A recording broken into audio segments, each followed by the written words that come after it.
Good evening. My name is Adrian van Wyk. I'm a control instrumentation engineer at Proconics. I'm also a member of the SIMC Cape Town branch.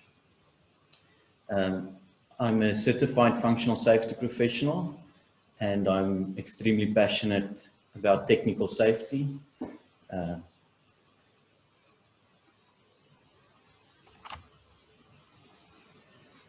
So during tonight's presentation, I'll be talking about the engineering challenges regarding the design of fire and gas systems. And there's a legislative environment that we should consider when we're designing these systems, as we have to work within that. But tonight, I won't be talking about that. Focus of my presentation will be technical. And the fire and gas detection system design has been very challenging for many years, but there have been some incredible advancements in the field and the technological tools we can use to design these systems.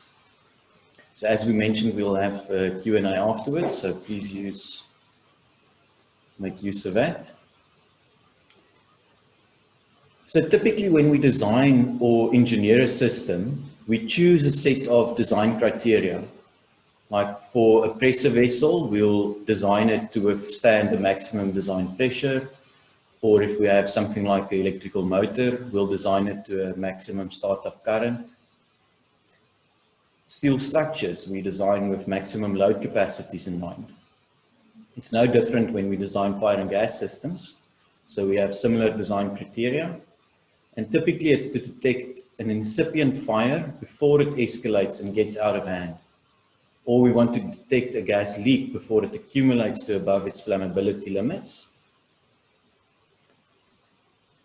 So when incipient it means it's starting out or just in the phases of beginning.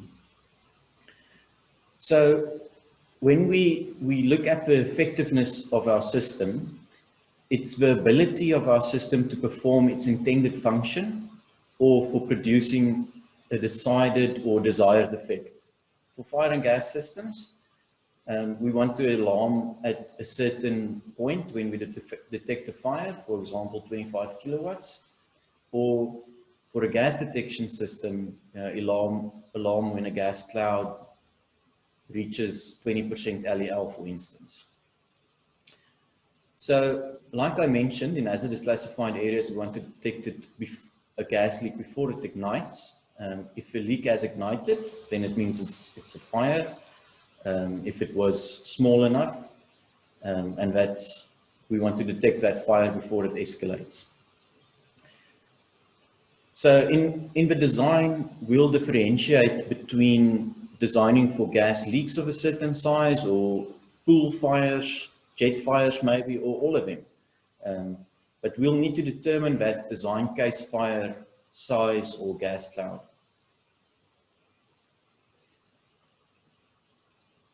So in terms of our gas system or fire system to function as intended, there's a few ways where it won't function as intended or fail to function. And the first is when a component in the system fails to operate, or another way for it to fail is if we have a spurious alarm. So we're getting an alarm that there's a fire or a gas cloud, but in actual fact, there's nothing. And then lastly, when the detector is improperly placed to respond to a fire or a gas leak.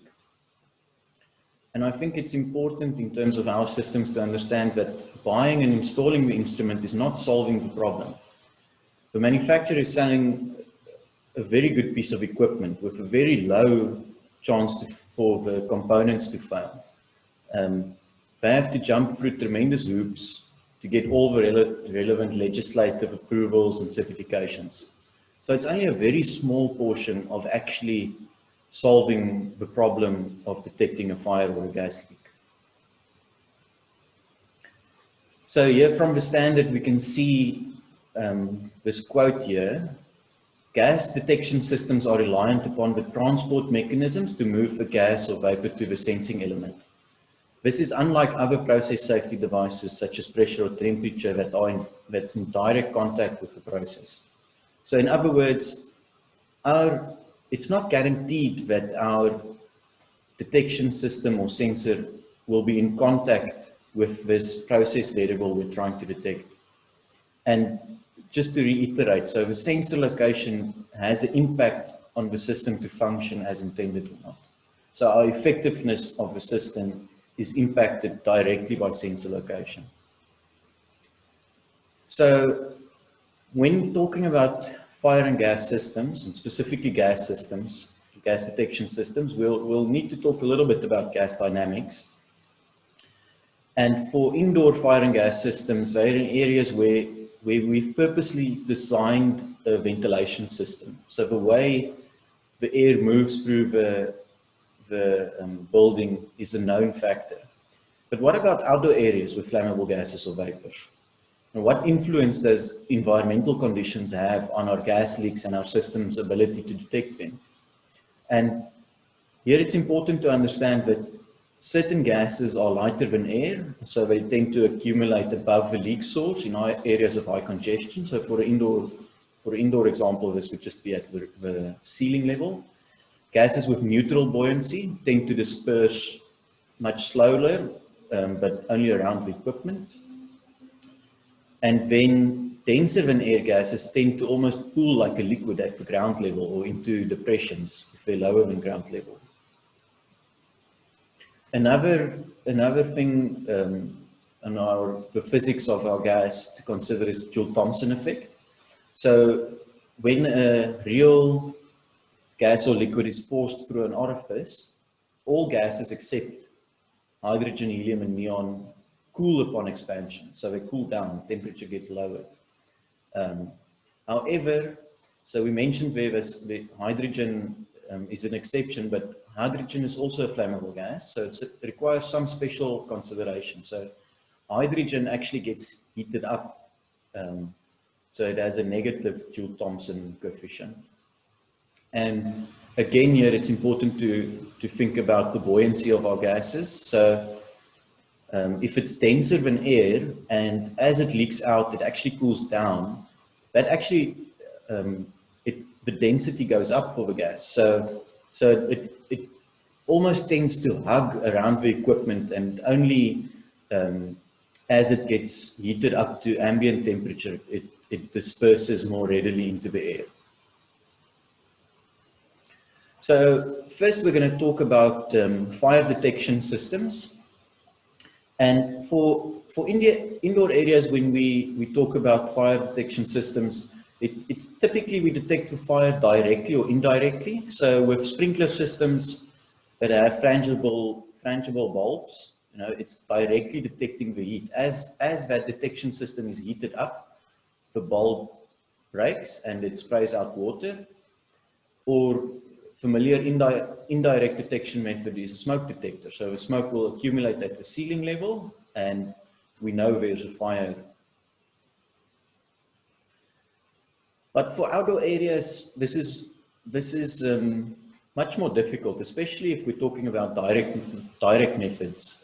So directly detecting the heat, as a fire might have already escalated if it's large enough to break a frangible bulb. So in outdoor areas, we detect using IR, UV, or visible light.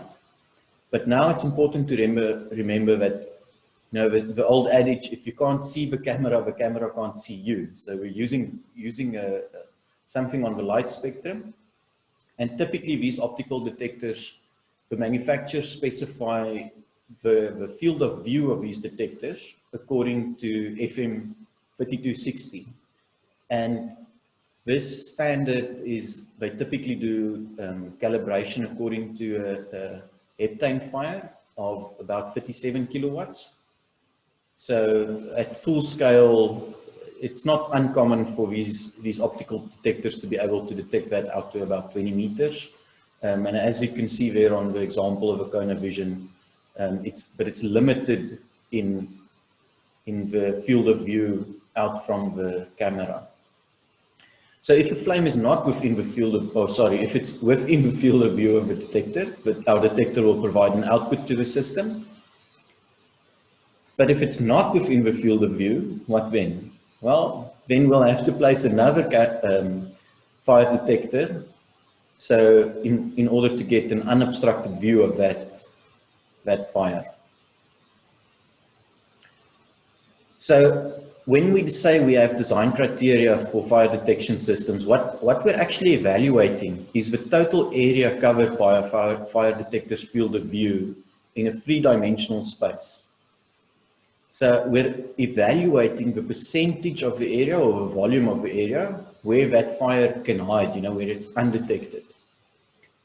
So, and because we want to detect fires in the incipient stage, they might be small and could easily be obstructed by equipment in the area. So it won't be like behind a piece of instrument tubing or transmitter or something like that, but behind larger pieces of equipment, it might easily go undetected. So on this example here, as you can see, it's in a three-dimensional area that we're detecting a fire, and the field of view there, the cone, vision cone. On the left-hand side, we've intentionally left it in the unobstructed way. So, but on the right-hand side, you can see if we turn on the field of view for obstructions, there's quite a large portion of the detector in between the equipment that go undetected. And if there's a fire in that area, it will go completely undetected, and we'll need to place more detectors to cover that area. So, it's not unlikely that our actual sources of ignition for a gas leak would be in that area where it's congestion. There might be something like a pump or something else that could cause an ignition. And that is probably where we actually want our system to be more sensitive to a fire. So where there's a high risk of fire, like I mentioned, we specify our performance target, what we design our system to be in that three-dimensional geographic area, the extent of that area that we want to cover. So a typical performance target might be something like we want to cover 90% of that area within the field of view of detectors. So in this example, you can see where we placed the detector there at that flame detector number 7 and 4 to be on the other side where flame detector 3 is obstructed. And we typically use computers to calculate the effectiveness of our fire detection system. So when we talk about fire detection systems in a hazardous classified area, a fire detection system actually picks up a gas leak that's already ignited, like we mentioned, a pool or jet fire. So this means it can already be escalating. Even though we detected it, it can still be escalating beyond the ability of our site personnel to control the fire. So then there's an obvious question: should we not also try and detect the leak before it can ignite? So the answer to that question is yes. So we're going to talk about gas detection now. So there's quite a lot of things we need to consider in terms of the location of our measuring points. And our SAN standard gives quite a lot of things. I'll be focusing on more of the things that's important for outdoor areas, to considerations important for outdoor areas. So the obvious one is potential sources of release. Different types of equipment have different likelihoods to fail and cause a leak. So something that has a very high likelihood is something like rotating equipment, and they typically have higher likelihoods than pressure vessels or pipelines, other static types of equipment. So another consideration is actually the chemical and physical data of a potential leak. So we mentioned some gas dynamics that we need to consider, but also something to consider for flammable gases is if they're toxic or not. And the reason for this is toxic gases tend to be harmful at much lower levels or concentrations than their lower explosive limits. And examples of that is like carbon monoxide and hydrogen sulfide. So it's not only the probability of ignition, but also the chemical properties of the actual gas. Some other considerations is, because it's an outdoor area, we need to consider the effect of wind speed and direction. And this can be actually quite complicated. You know, what are the prevailing winds in the area that need to be considered, and what is the wind speed that needs to be considered? So this example of a windrows I've given you is for Mossel Bay, and you can see there's actually quite a few wind directions that dominate the area. About 4 directions there, and they have quite high wind speeds, specifically in those high probability directions. Another consideration is the location and number of personnel in the area. So if there's, like for a loading station, if there's a field operator connecting and disconnecting hoses, those hoses could have high probabilities of leaks. Or if there's a thoroughfare for pedestrians or vehicles in the area, a tank could be the truck could be a source of ignition. And another consideration is if there's a control building close by.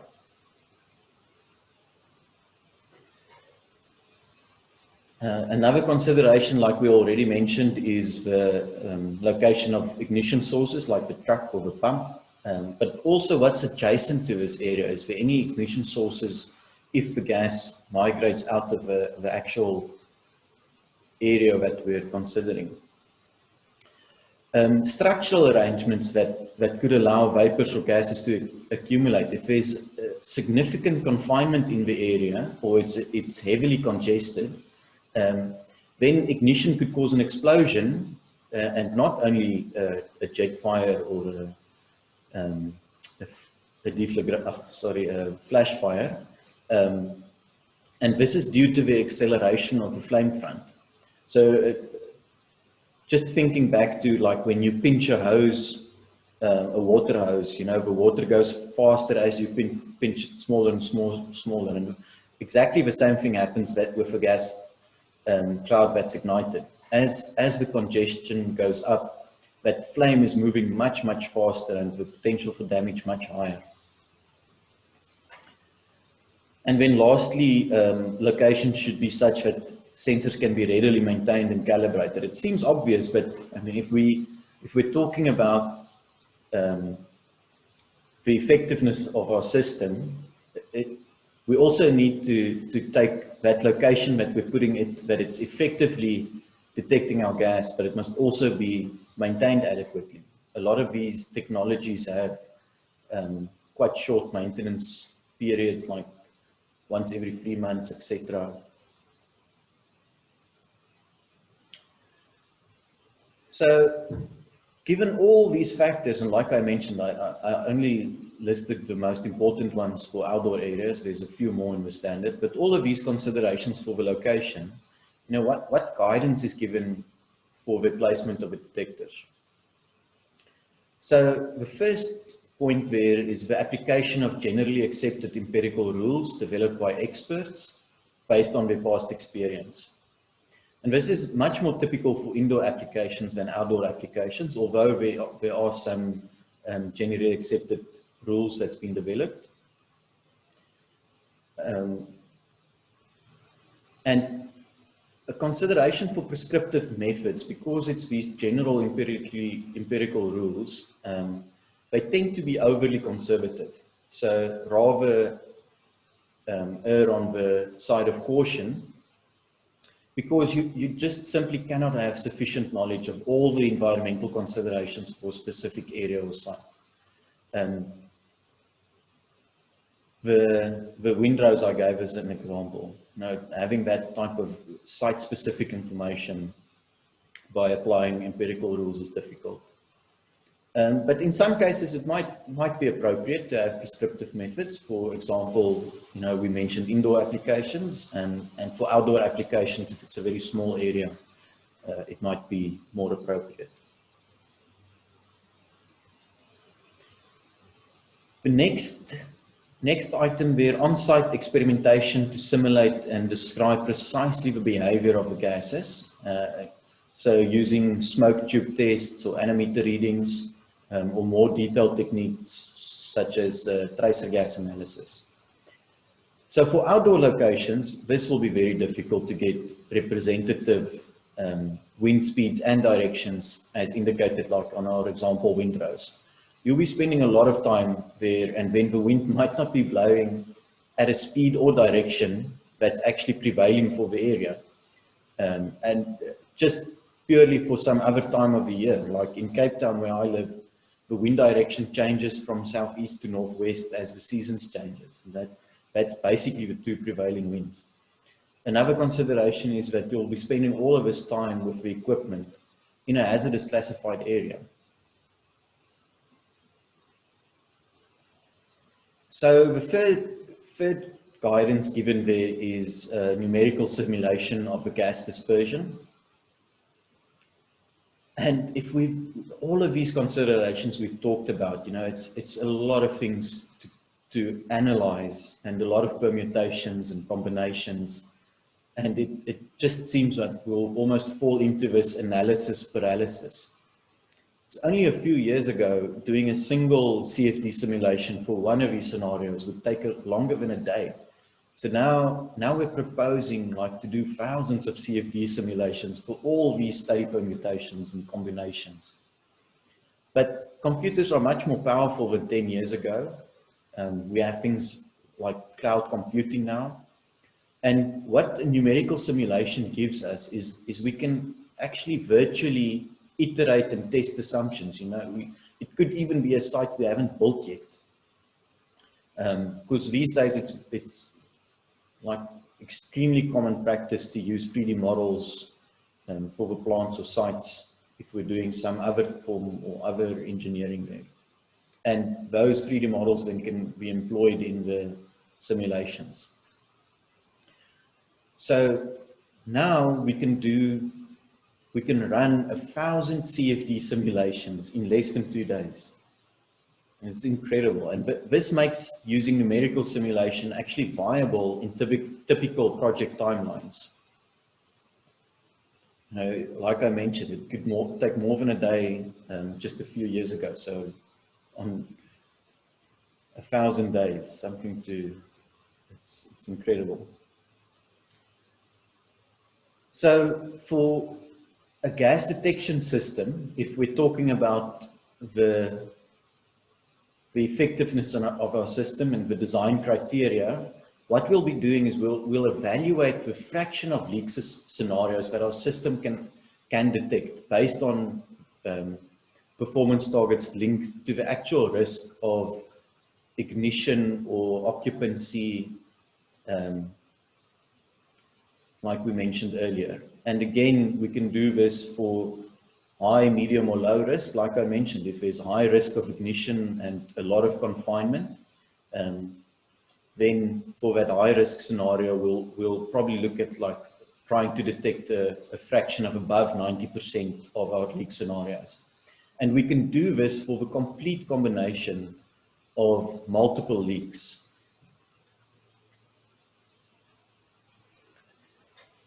So why are we doing it differently than in the past? Well, although it was traditionally, it's very expensive, and without the guarantee of effectiveness, like we mentioned, the actual location is extremely important.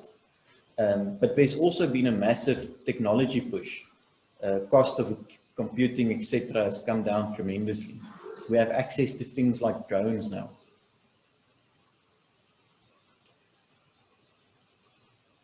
So, in conclusion, we're at this incredibly exciting time where not only are we solving these extremely complex real-world problems, but we're doing it in brownfields environments, and we're doing it optimally. It's really amazing that we can do this now. Thanks, everyone. I hope it was informative. We have some time for questions now. I'm sure everyone has lots of questions.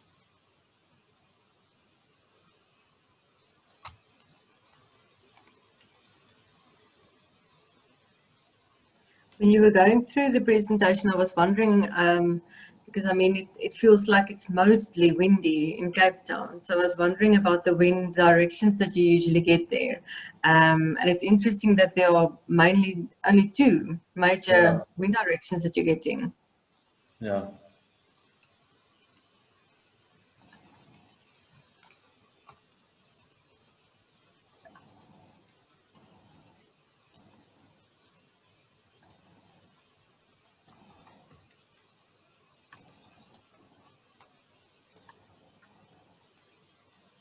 See, there's a hand up.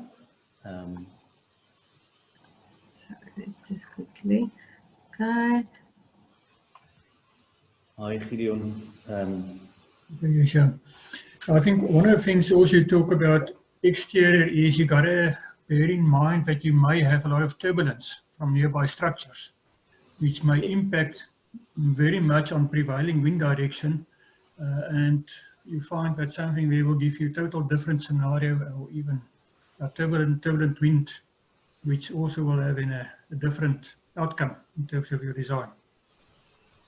Yes. I don't know if you got a computer program which can bring that into consideration. Yes, yeah, because it's a full CFD, you know, we can, what's so incredible about the software is we can actually input the physical not only the physical characteristics of the gas that we're studying, but we can also input the pressure, the temperature. We look at the hole size. So, and then because it's a 3D model, exactly like you mentioned now, the flow around the structures, the impinging of the gas on adjacent structures, and how that changes the dispersion of the gas. It's really an incredibly powerful tool for exactly those reasons. So in the software, Gideon, you can you can actually do is you can set up multiple wind cases. So for multiple prevailing wind directions, you can input the probability of that direction, but also the probability of wind speeds. So linked to prevailing wind directions. So you run the simulation on a few permutations of not only direction, but also wind speed. Okay, yeah, then maybe just on a different topic then, or let's say different part of it. So you're doing both your, let's say, your flame detection and also LEL detection, and you link the two in the outcome in terms of the final, let's say, design of the installation you're going to propose. Yes.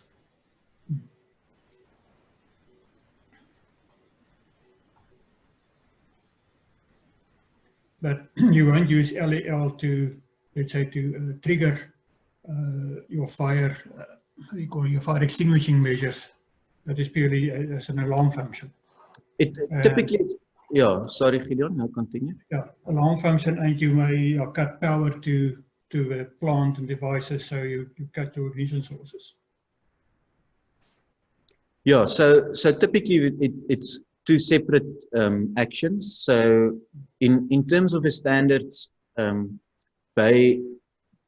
it's typically applied only to alarming, but there is some options. I mentioned 29-2, but 29-3 looks at functional safety, and so the availability of your detection system to function when you add automatic outputs to it. So if you have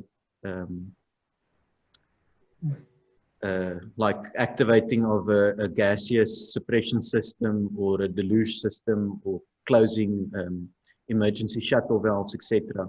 And then it goes into a lot of detail about all the additional things you need to implement to make sure that it's actuating as intended, and reduce, like mentioned, another failure mode is if it's spurious, and you obviously don't, if you have automatic actions on it, you know, shutting down a process for a gas leak, and you find out that it was a spurious activation, that's highly undesirable.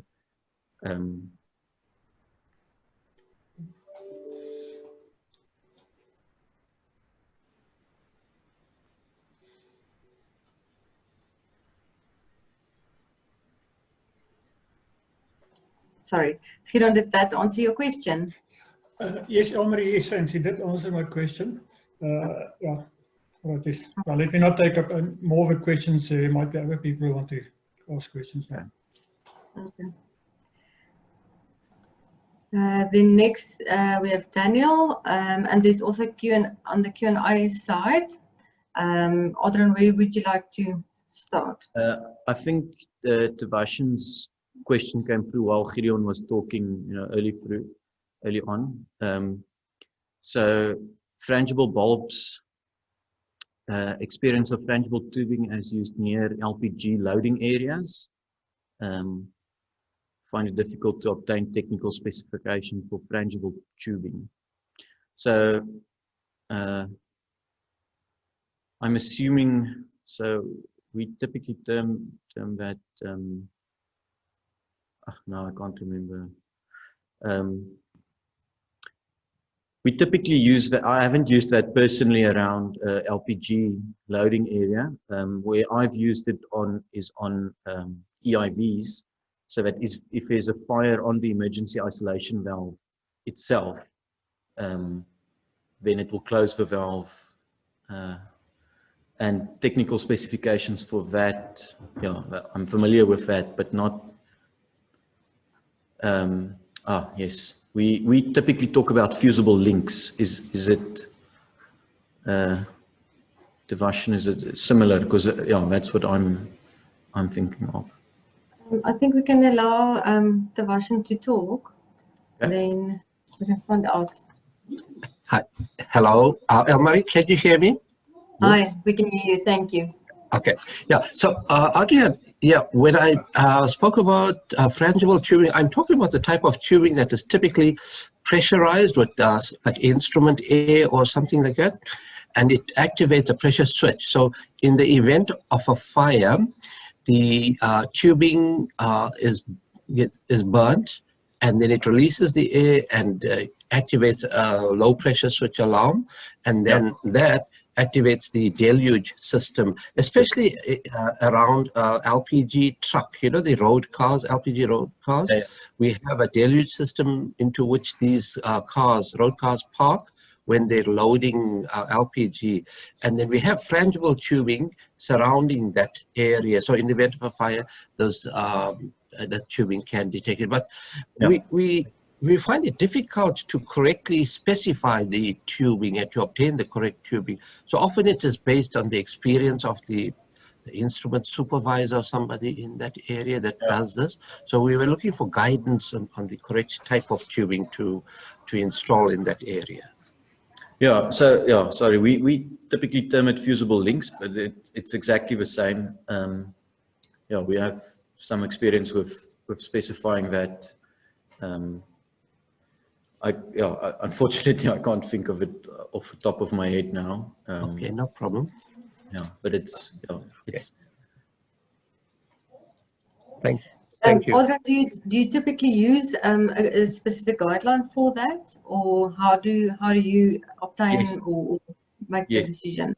Yeah, no, we use some specifications, guideline specifications for that. Okay, maybe we can afterwards send that through to the division. Yeah, and it's very similar to the fire, the fire detection system where you'll have a look at your design fire case for that. Okay, thank you, thanks, Adrian, Elmarie, thank you. Okay, we can allow Daniel to talk. I'm just gonna disable Tavashin and Gideon. Hi, Daniel. Yes. Yeah. Okay, great. On the simulation, I thought that was a good idea. You've given a thought around the tank farm. We came across a recommendation from ERM on one of the survey that they did for us, where they even suggested the placement of some gas detectors around the tank areas as an additional mitigation or response for for an overfill. I'm just thinking how would the modeling help in simulating the placements of your sensors, for example. Could something like that be done, and one be able to determine how many sensors around a tank or tank farm would be required? Yes, so what we can do in the software is we can simulate the vaporization of the LPG from that initial pool. So like I mentioned, the software, you can input the physical characteristics of the gas or vapor that you're analyzing, and something like LPG typically heavier than air. So you'd see your vapor cloud staying much closer to the ground area in the software. And then how, as it's vaporizing, how the wind affects that vapor cloud as it's forming, going through. The tank farm area is typically, it's probably like a very open area, so not a lot of congestion, but Yeah, so I'm thinking, when taking into consideration what you mentioned about the wind, that could be another factor to consider. That it could be a bit difficult to. Yeah, and that will obviously also affect your rate of vaporization. So, like I mentioned, especially something like LPG, as it leaks out, the Joule-Thomson effect, it cools it down further. So it tends to cool a lot more before it starts vaporizing. So you have a bigger pool to consider for the vaporization, and it tends to stay lower to the ground much longer because it's so much colder than the surrounding air, and it affects the density. Would it be different for other products like petrol and diesel? Yes, yeah. Other volatile liquids that tend to vaporize. So like I mentioned early on, I kind of skimmed over it, or not skimmed over it, but just mentioned it in passing. Is you actually do a risk assessment on the equipment, the size of a leak. But as part of that risk assessment, you take into consideration the gas or liquid, in this case, that you would see the hazard of fire or ignition from. And as part of that, you take into consideration already the physical properties of the liquid and what type of fire scenario you could have. Like I mentioned, a pool fire or a jet fire or a vapor cloud ignition, etc. And depending on that fire hazard risk or fire hazard analysis, then you would assign your risk rankings for how many detectors do you require, that performance target that I spoke about for the area. So obviously, if the risk is very high, then a very high performance target that you allocate to that. And that performance target allocation already takes into consideration the type of liquid or gas or vapor or whatever. Yeah, so that's an interesting point. So the performance target can also drive your number of sensors around the yes. as well. Yeah. Thanks. No, pleasure.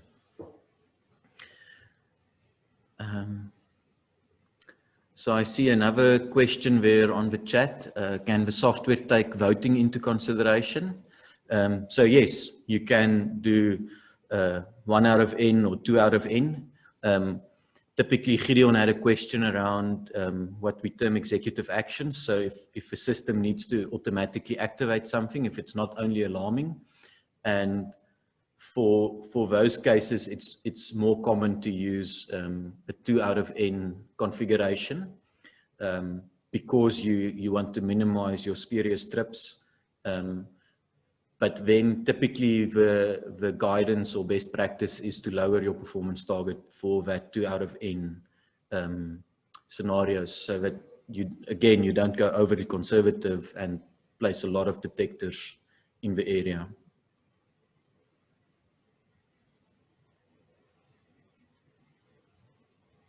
I don't know, Elmarie, it looked like there was a hand, but I don't see it now.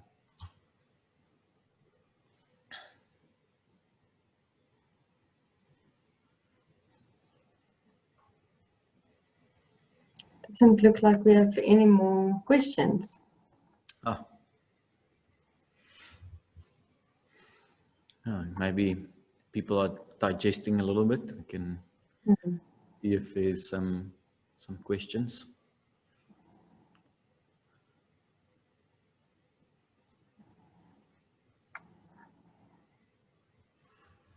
I hope the people could have followed along. I see there's another question.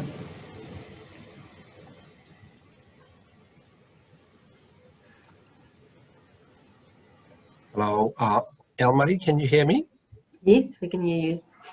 Yeah, Adrian, I just want to find out, fire and gas systems, are they typically implemented in a dedicated logic solver, or are they sometimes integrated with some of your other logic solvers? So they can be dedicated. I think it's very typical for especially building fire and gas systems to be, on their own dedicated system. For outdoor systems or outdoor areas, you can also do that, but it's not uncommon to do it in the ESD or safety instrumented system, to make use of that infrastructure. And if you have a large number of detectors in an outdoor area, you can use a separate ESD for that, or if you have the capacity available on the existing system, but generally not in the control system. Like I mentioned, although it's a very small effect on the effectiveness of your overall system, the failure rates, it's still something to consider. And the general agreed best practice is to, although not evaluated necessarily in a SIL calculation, is to specify a SIL availability or safety availability or capability, if you want to call it that, of SIL 1. So use equipment that's SIL 1 rated as a minimum. Yeah, and the HMI for fire and gas detection systems, are they shared, are they manned by the process technicians, or are they manned by somebody else? So what's generally done is they're linked to, so a lot of hazardous classified areas, like we're discussing now, has its own dedicated fire department or fire brigade on site. So typically the fire department will break down the site into specific fire zones. So you'll link the gas detection or fire detection to those zones, put in a mimic panel or add to the existing mimic panel for that, but also give some alarm or indication for the process, in the process control room or in the operator control room. So like we mentioned, spurious alarm is also not something, you don't necessarily want to shut down the whole system, but at least you want to make your operator aware that, something is happening on site, and he could send out maybe a field operator to go and investigate with a portable gas detection system, just verifying that actually something is happening. I maybe forgot to mention this, but activating a siren or alarm for a gas leak or fire is also considered an executive action. So, if you activate that and evacuate the site due to the gas leak, that's also considered executive action. So before you do something like that, typically you want to make the operators aware that something is happening and maybe have just that additional verification of that. Okay. Thank you. Thanks, Adrian. Okay, no, pleasure.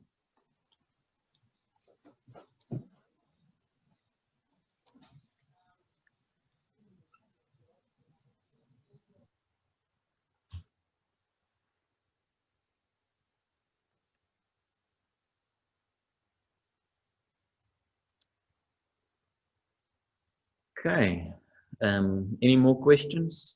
Anything else? Audra, I think as a close, we can just say that we will make the video available for everyone who joined, and even if you want to share this with anyone else, we'll send you the link and you'll be able to do that. And we will just type up all the questions and answers so that we give that through together with the webinar. Yeah, I had a few questions about that before we started as well. Okay. No, thanks everyone. We had a very nice attendance of us. Yeah, thank you. Enjoy the rest of your evening. Yeah, thanks. Okay. Thank you, Adrian. Thank you. Bye-bye. Bye.